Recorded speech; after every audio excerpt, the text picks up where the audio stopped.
भारत राष्ट्र समिति जिला करीमनगर के सीनियर अक़लियती क़ायद सैयद नईमुद्दीन ने अपनी रिहाइशगाह पर मीडिया से बात करते हुए 2 रोज़ कबल भारतीय जनता पार्टी में शामिल होने वाले म्यूनसिपल कॉरपोरेशन ऑफ करीमनगर के मेयर वाई सुनील राव की मौके पर परस्ताना सियासी दल बदली की सख्त अल्फाज में मजम्मत की और कहा कि वो BRS पार्टी में रहकर अवाम की खिदमत करने के बहाने फ़िरका परस्ती को फ़रोग़ देते रहे और अपनी मियाद के मुकम्मल होते ही कुर्सी देने वाली BRS पार्टी को छोड़कर सियासी लालच में फ़िरका परस्त BJP में शामिल हो गए। वाई सुनील राव का सियासी मुस्तकबिल वमेज मुतासिर होगा। उन्होंने पार्टी तब्दील करते वक्त साबिक़ रियासती वज़ीर व रुकन असम्बली करीमनगर गंगुला कमलाकर पर बेबुनियाद इल्ज़ाम तराशी को नाकाबिले बर्दाश्त करार देकर कहा कि कमलाकर का सियासी करियर किसी भी बदउनवानी बेकायदगी से पाक है। उन्होंने वाई सुनील राव को मौका परस्त और धोखेबाज सियासी कायद करार दिया और अपना मुहासिबा करने का मशवरा दिया। सैयद नईमुद्दीन ने मरकजी हुकूमत और BJP को अपनी शदीद तनकीद का निशाना बनाया। अस्सलाम वालेकुम रहमतुल्लाहि व बरकातुहू। मैं सैयद नईम BRS पार्टी का एक पुराना क़ायद हूँ, तेलंगाना फ्रीडम फाइटर, और मेरे साथ MD इमरान एक BRS पार्टी के पुराने क़ायद है और फ्रीडम फाइटर है, और इस्माइल भाई हमारे वार्ड के बड़े हैं और TRS पार्टी के सीनियर एक क़ायद है। मेरे अजीज़ दोस्तों और भाइयों, आज आप लोग के सामने एक 2 अहम बातें बताने के लिए हम लोग जो सो यहाँ पर आए हैं, मौजूद है। पहली बात तो हमारे पार्टी से जो हमारे सुनील राव साहब जो मेयर थे, हमारे पार्टी से BJP में गए। जान दो, हमको कोई गम नहीं और हम खुशी हुई कि उन्होंने वो पार्टी में चले गए, क्योंकि हमारे पार्टी में वो रहने से हमारे को 1 रुपये का कोई फ़ायदा नहीं था।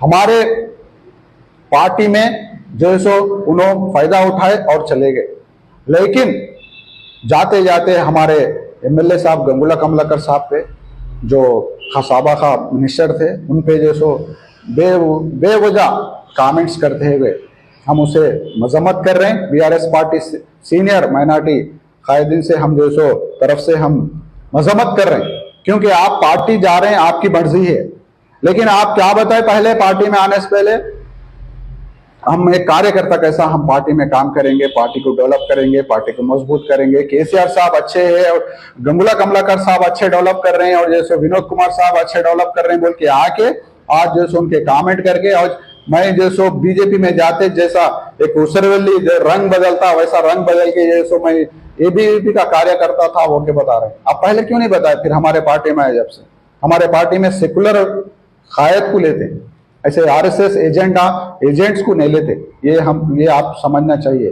आप जो है सो BJP में जो जाके अपनी सियासी जो जिंदगी खत्म कर लिए, क्योंकि वो पार्टी कोई कभी डेवलप होती ना कभी गवर्नमेंट बना सकती। आज फिर अवाम में TRS पार्टी फिर आने के चांसेस है। अवाम खुद जो सो कांग्रेस पार्टी के खिलाफत होगी और हम फिर हमारी गवर्नमेंट आती। जब फिर आप आने की कोशिश करें तो हम जो सो हमारे हाईकमांड को रिक्वेस्ट कर रहे हैं कि ऐसे बट्टेबाज लीडर्स को मत लो, क्योंकि वो लोग आके जो सो फायदा उठा के चले जा रहे हैं।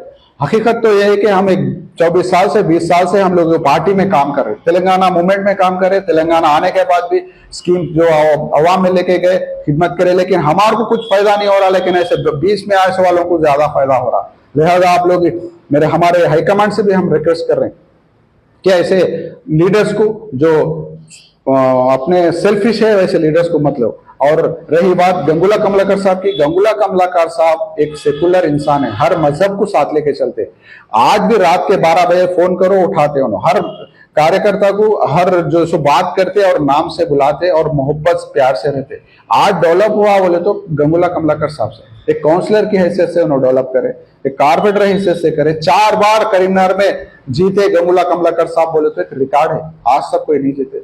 आज देख सकते केबल ब्रिज हो, IT टावर हो, आज गली गली में CC रोड है, हर चीज से डेवलप करे। उनके नाम पे जो सो आप कमेंट कर रहे हैं। और जो सो जो लोग बहुत पैसा कमाए बोलते, उन्होंने तो बिजनेसमैन है, उनके पूरा फैमिली बिजनेसमैन है, पहले से पैसे वाले वो लोग। आपके पास इतना पैसा कैसा आया? हमारे पार्टी को दबा के, हमारे लीडरों को दबा के आप कमाए। आज आपके जो कारपोरेटर्स है आपके खिलाफ बोल रहे हैं, क्योंकि आप अगर सही रहते तो आपके खिलाफ क्यों बोलते? आपके कारपोरेटर 5 साल आपके साथ काम करे, आप एक मेयर थे, आपके खिलाफ क्यों बोलते? आप सही नहीं है बोलने से बोल रहे हैं ना, ये बात समझे आप।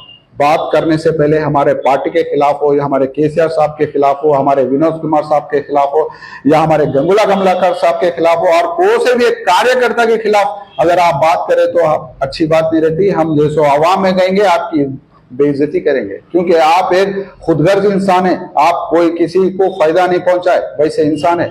हम आपको फिर एक बार हम बताना चाह रहे हैं कि आप जो सो आपकी सियासी जो है आप करें, लेकिन हमारे पार्टी के बारे में कुछ गलत अल्फाज ना यूज करें, हम आपको ये एहतराम दे रहे हैं। और एक दूसरी बात क्या है मेरे अजीज दोस्तों और भाइयों, ये यूजीसी यानी यूनिवर्सिटी ग्रांट कमीशन जो सेंट्रल गवर्नमेंट के तहत काम करता, जो दिल्ली में रहता, वो क्या है बोले तो पूरे यूनिवर्सिटी को कंट्रोल करते। एक्चुअली क्या है, यूनिवर्सिटी लगाना बोले तो यूजीसी का परमिशन लेना पड़ता, उसके गाइडलाइंस फॉलो करना पड़ता।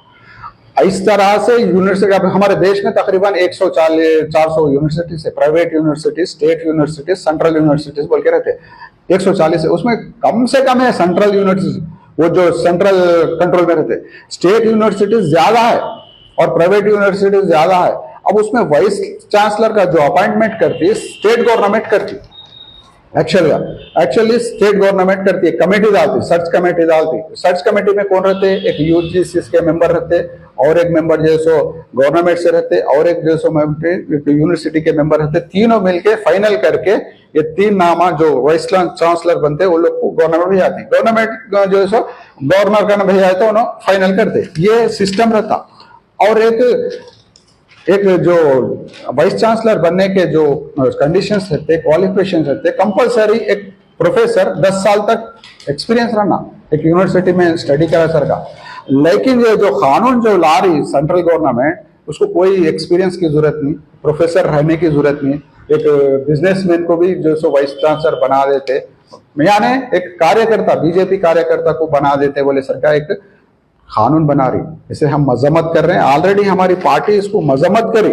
हमारे विनोद कुमार साहब जो सो एक कायद जो दानिश्वर है, हमारे केसीआर साहब के हिदायत पे उन्होंने जो सो हैदराबाद में पूरे जो साबका मिनिस्टर्स थे उनसे घंटों मीटिंग लगा के जो सो एक ड्राफ्ट बना के सेंट्रल गवर्नमेंट को भेजाई कि ये कानून ना लाए आप लोग, जो सो इससे पूरा सिस्टम खराब होता है, एजुकेशन सिस्टम, जो सो यूनिवर्सिटीज एक पार्टी के ऑफिस बन जाते बोल के।